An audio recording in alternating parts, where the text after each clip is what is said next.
So this is the day flow at the VA. We have three main compartments of time during the day. One is before rounding, one is rounding, and then after rounds. So how does the day start at the VA? 6:30 we start getting sign-ups from night team, and after that you go to your rounding team, print your own list, and then you chart check your patient. So this is the sequence that will make you catch up all the information without losing any important objective information from the past 24 hours. That's how I go by this sequence. You might have your own system, but I think this one kind of just give you, if you make everything in a systematic way, you will not miss things. So this is my kind of like systematic sequence that I go through to collect my information, so I don't miss it. First, you check the vitals and the in and outs, and then telemetry events. After that, you check the labs, and you start with the CBC and the KIM panel using the worksheets that we talked about, and always report the baseline for abnormal numbers, especially hemoglobin, platelets, creatinine. Whenever you say that creatinine is 1.5, that doesn't tell me anything. I need to know, where is it coming from? Is it 4 and came down to 1.5, or is it 0.5 and went up to 1.5? So you always need to tell what is the previous baseline, or what is the trend. Is it going up? Is it going down? This is very important. After you check the labs, you check. Remember to check the microbiology cultures, and we're done with the labs. You go to imaging. You check the X-rays, any CT scans done recently, and then you can double check the medication that were given in the past 24 hours. If there's anything that was missed, or anything given which was not supposed to be given.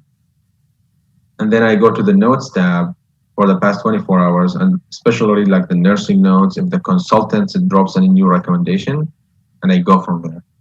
So vitals, labs, imaging, microbiology, imaging, medication, and notes. Once you're done with that, you're done with the patient, move to the next one. And then once you're done with the chart checking all your patients,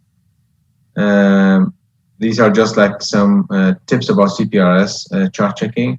So the vitals are a little bit different between step down and 5 east, and you probably guys figured that out by now. For step down patients, anyone in 5 west, you need to open a different application. It's called Critical Care Manager. And on that one, you will basically figure out the vitals. On 5 east, the vitals are logged in the CPRS. So just keep in mind that difference here. Labs, as I mentioned earlier, always use the worksheets, especially for the KIM panel and the CBC. Microbiology information since admission, imaging the studies. You need to check reports. You need to check the PAC sometimes on the TTE as well, if it's done. Nursing notes will tell you about the ins and outs, bowel movements, if the patient is eating or not. And then you're going to go through the consult notes and read any recommendations, and then make sure you go over the physical therapy recommendation for DISPO, because that will make a difference to discharge your patient and get him out of the hospital.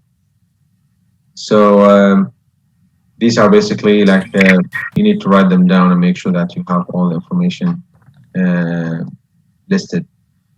So I see a couple of people joining us. Welcome on board. I hope you guys catching up with the presentation. Just feel free to interrupt and ask any questions, okay? So that's the chart checking part. So you're gonna see your patients. You need to know, when you go to see the patients, you just need, you guys see the slide where it says see your patient, right? Just someone gives a feedback, just make sure I'm sharing the right screen. Because I have two screens. Okay, yeah, so I have two screens, so that's why I ask you. When you go to see the patient, basically you're collecting your so you basically collecting the subjective part of your presentation. You're going to ask the patient if he's having a new symptoms that you need to dig more into. You're going to examine the patient, and it's not necessarily be full, just like focused on whatever the problem is. And then you're going to ask the patient, you're going to ask the nurse for any overnight events, and dig for more details. Always check the urine output. So our job is basically making sure that all the physiological processes are functioning properly. So urine output, eating, bowel movement, any of these is not working well, then we have a problem that will delay the discharge of the patient. So just keep that concept in mind. And then you're going to go back to your room, rounding room, and you're going to discuss your tentative plans for the day with your senior, and then the senior will fill in the blanks, and if there's any other adjustments in the plan that he's going to propose, and then you guys will be ready for rounding pretty much. Any questions so far? So we're done with the pre-rounding part. You chart check your patient, you saw your patient, you pre-rounded with your senior, you have the plan, you're ready for rounding.